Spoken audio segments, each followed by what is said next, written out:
ẹ ṣé bàbá kábíyèsí o olórí ayé, ẹ ṣé ọmọ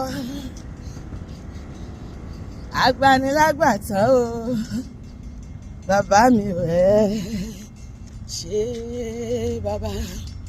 Bí kò bá sí rẹ olúwa níbo ni ìbá wà o, ọpẹ́lọpẹ́ rẹ láyé mi, ọ̀tá ìbá ti gbé mi lì lóye, wọ́n ló fi mí lé wọn lá. Bí kò bá sí rẹ irú ayé wo ni ìbá máa gbére, agbanilagbatan o bàbá mi o ẹ ṣé bàbá. Ẹ̀mí mímọ́ Ọlọ́run ẹ máa kú iṣẹ́ láyé mi, nílé mi, níṣẹ́ mi, lẹ́bí mi, lọ́nà mi gbogbo. Ẹ̀mí mímọ́ Ọlọ́run ẹ máa kú iṣẹ́ rẹ, ẹ̀mí mímọ́ Ọlọ́run ẹ máa kú àgbálẹ̀ mi. Bí ò bá sí rẹ irú ayé ò ní ìbá máa gbé náà, kò tí ẹ yé mi.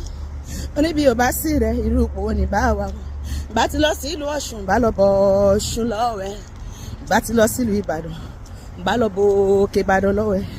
Ìbá ti lọ sínú Ẹ̀gbá, ìbá lọ bọ Olúmọ lọ́wẹ́. Ọpẹ́lọpẹ́ ọba tó pè mí tó yàn mí fẹ́ tó tún wá sọ mí dánmọ́.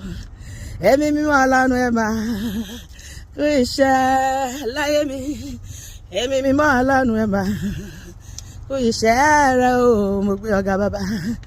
Ẹ̀mí mímọ́ Ọlọ́run ẹ máa kú àgbálẹ̀ mi. In the presence of God there is fullness of joy. That is why I can say kílẹ̀ ò lè ṣe. Olúwa mo gbé ọ̀gá sẹ́. In the presence of God there is fullness of joy. That is why I can say kílẹ̀ ò lè ṣe. Kílẹ̀ ò lè ṣe o, kílẹ̀ ò lè ṣe Ọlọ́run mi, kílẹ̀ ò lè ṣe bàbá, kílẹ̀ ò lè ṣe Ọlọ́run mi, kílẹ̀ ò lè ṣe. Ìwọ náà máa jó.